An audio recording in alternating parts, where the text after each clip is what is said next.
It was a threat to the crown itself, and William saw the truth. If one scandal could nearly destroy the monarchy, what would five more do? Andrew wasn't just a mistake. He was a warning, a flashing red light, a sign that the old system, where titles were permanent and untouchable, was a disaster waiting to happen. In that moment, William made the call. There will be no more Andrews, and that meant any royal, past, present, or future, who held a title without accountability had to lose it.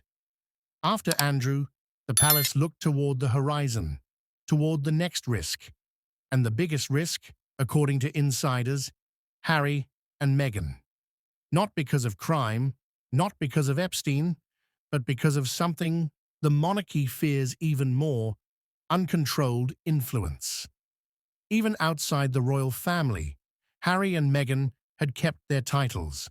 They had used Duke and Duchess of Sussex in media deals, book deals, interviews, and public branding.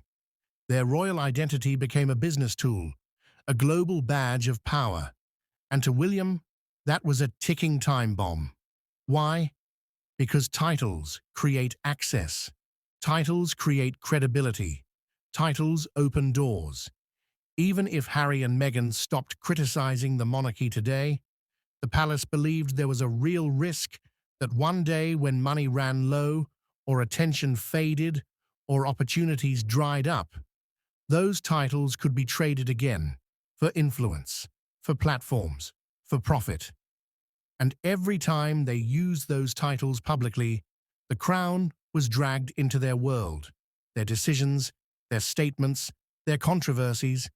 The monarchy had no control, but all the consequences. Sources say William saw this clearly. If Andrew proved the danger of royal titles in the wrong hands, then Harry and Meghan were the next possible disaster. You have to look at the event that shattered the last bit of royal patience: the Andrew scandal. For years, the monarchy had tried to survive it. They distanced themselves. They issued statements. They held back information. They hoped it would fade, but it didn't. Instead, it grew darker, it grew louder, and it grew more dangerous. According to reports, Andrew had not only been tied to Jeffrey Epstein socially, but financially. The scandal revealed allegations of inappropriate involvement, private meetings, and questionable decisions. And then came something even more disturbing: claims that Andrew had influenced police forces, including Scotland Yard, to protect him from negative press by targeting and discrediting others, including Virginia Roberts. This wasn't just embarrassment. This was corruption. This was a royal using his title like a shield and a weapon. Then came Fergie.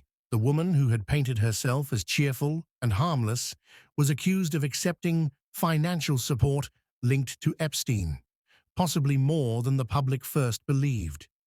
Sources suggested that Epstein had supported her lifestyle for years. She was tied to Andrew's world, and Andrew was tied to Epstein's. Suddenly, the monarchy wasn't just dealing with scandal, it was dealing with contamination. A royal house soaked in headlines about exploitation, money, lies, influence, and abuse. The public was furious, Parliament was uneasy, and the palace was terrified. The dam finally broke when internal discussions revealed just how deep Andrew's actions had cut into the monarchy's credibility. It wasn't just a headline. This title will not protect her anymore, and the person leading that charge, not Parliament, but the next king in waiting, Prince William. And that's where this story truly begins. For years, people believed royal titles were untouchable, permanent, protected, something only a royal could surrender voluntarily. But everything changed with one document, a letters patent. After Andrew's scandal exploded after the Epstein connection, the lies, the payoffs, and the disgrace, pressure poured into the palace. Something had to change. The monarchy couldn't let a royal keep a title while swimming in controversy. So, a new letters patent was introduced, and it did something shocking. It made title removal possible by force. No permission needed, no agreement required. This was the tool William needed. Before this, a royal like Andrew could simply refuse to give up a title. But now, the crown could take it, strip it, erase it with a signature. That meant legally and officially, Harry and Meghan could lose every royal title, whether they agreed or not. And once William becomes king, that power sits entirely in his hands. And with this legal weapon, the path was clear. The titles were no longer protected. The clock was already ticking. And in William's new monarchy, no one, not even his own brother, was safe. To understand why William was willing to swing the axe so hard, Buckingham Palace just confirmed a shocking move. Meghan Markle would no longer hold a royal title. Those were the words shaking royal circles, media rooms, and private hallways across the United Kingdom. It wasn't just a rumor. It wasn't a whisper. This was a statement tied to the most explosive scandal the monarchy has faced in decades. The connection wasn't about Meghan herself being involved with Epstein. Instead, it came from the dark shadow hanging over Prince Andrew, a royal who had long been entangled in Epstein's world. And because Meghan had tied herself to this family, and because she and Harry had used their royal titles as part of their public identity, the palace made it clear there would be consequences.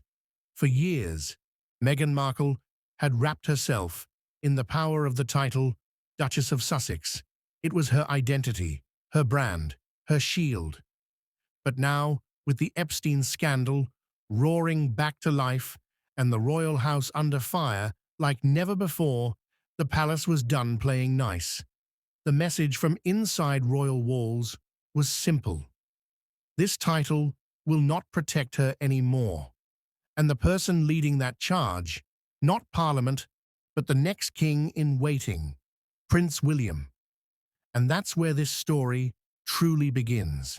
For years, people believed royal titles were untouchable, permanent, protected, his voice steady, but laced with unmistakable irritation. The words delivered with the measured precision of someone accustomed to diplomatic restraint, yet pushed to its limits. But like Andrew, she must face her own consequences. The crown cannot shield her. If the press or authorities inquire, Catherine will address it.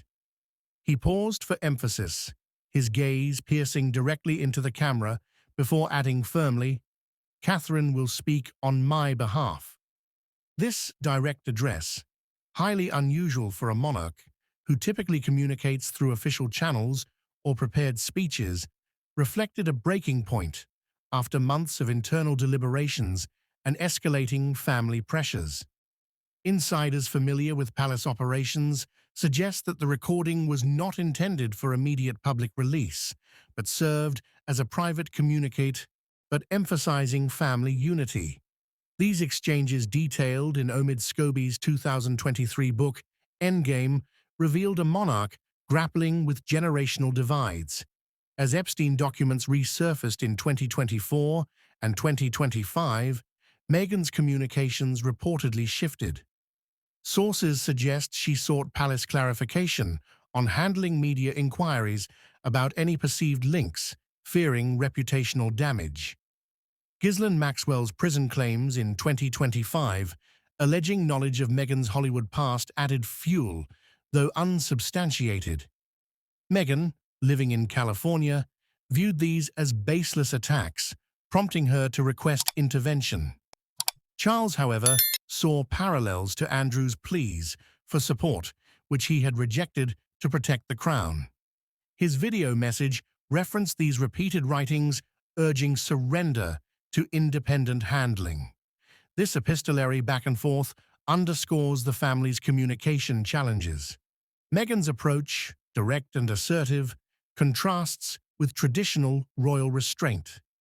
Charles's delegation to Catherine signals a preference for her empathetic style, seen in initiatives like the Forward Trust patronage. As leaks of the video emerged, it sparked questions about privacy and power dynamics. In the video, captured on a simple setup in his study amid the opulent yet somber surroundings of Buckingham Palace, King Charles appeared stern, his face etched with resolve, under the soft glow of desk lamps that highlighted the lines of fatigue from years of royal burdens. The footage, reportedly recorded in a moment of uncharacteristic candor, showed the monarch dressed in a tailored suit, seated at a historic oak desk, cluttered with state papers and family photographs. Mrs. Meghan Markle has repeatedly written to the palace seeking our intervention in the Epstein matter, he stated. Charles's tone grew firmer. He addressed Meghan directly, urging her to step back and allow the palace's chosen representative to manage inquiries. This wasn't just about one issue. It reflected deeper frustrations within the family. For years, the Sussexes' decisions to step away from royal duties had created rifts, and now, with external pressures mounting, Charles sought to unify the family's response under a more traditional banner. The storm outside seemed to echo the internal one, as aides later described the king pacing the room post-recording, contemplating the fallout. Little did he know this message would ignite debates about loyalty, power, and the future of the monarchy. But to understand why Charles chose this path, we must delve into the origins of the scandal that prompted it all. The Epstein affair has loomed over high-profile figures for over a decade, resurfacing in waves with each new document, release, or testimony. Jeffrey Epstein, the financier whose network spanned celebrities, politicians, and royals, became a symbol of unchecked influence. In the royal context, Prince Andrew's association with him drew the most scrutiny, leading to Andrew's withdrawal from public duties in 2019 and his eventual title removal in 2025. King Charles, ascending the throne amid these echoes, has navigated the fallout carefully, issuing statements through the palace that emphasize accountability without direct involvement. But in recent months, attention turned to other tangential mentions, including Meghan Markle. Court documents from Epstein's cases, unsealed in early 2024, referenced her name in passing.